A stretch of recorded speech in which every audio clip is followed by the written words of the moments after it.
Hello, what's up? Hello Philippines, hello world.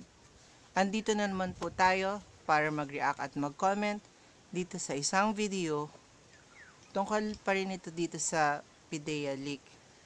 So eto nga at ipinagpatuloy pa pala ang hearing nitong kasinungalingan nitong mga pakawala ng DDS para masiraan itong ating presidenteng si Bongbong Marcos. Ito yung lagi kong sinasabi.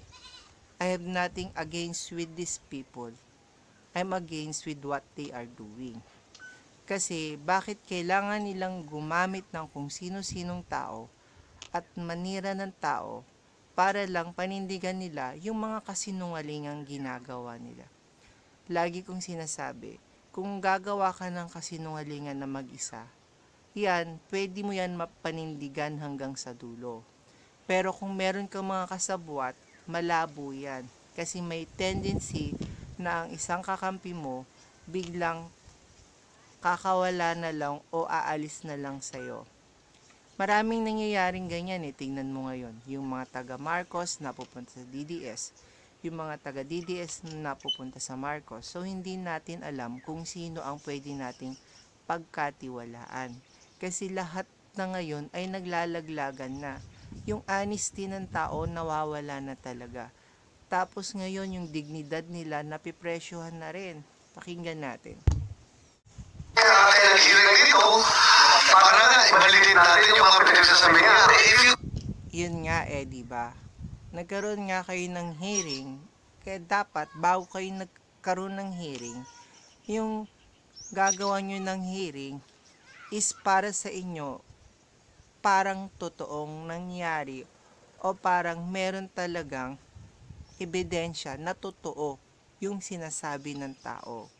Pero sa nangyayari kasi ngayon, yung dito sa PIDEA leak, wala naman talagang ebidensya. Wala silang witness. Wala silang pwedeng dapat tanungin. Wala yung source na tinutukoy nila. So pwedeng gawa-gawa lang talaga lahat ng ito. Yun yung sinabi ko na bakit pa kasi pinatulan. Dahil nandyan si Bato para ipagtanggol yung mga ganitong klaseng tao. Pero yung nangyari kay Kibuloy, pinabayaan lang nila ng ganun-ganun lang at pinagtatanggol pa nila. You have this kind of research person who are spreading lies and intrigues, and that is not acceptable, Mr. President. Yan. Totoo nga naman kasi. Kung ang nandyan na resource person nyo ay napatunayan talagang sinungaling, wala tayong magagawa. Hindi natin maipapasok sa isipan ng mga tao na lahat ng sinasabi niya pa ngayon ay totoo. Kasi una't una pa lang, wala na talaga silang ebidensya at wala silang witness sa mga pinagsasabi nila. So doon pa lang masasabi natin na wala talagang kwenta itong hearing ni Bato. Waste of money and waste of time. Adios.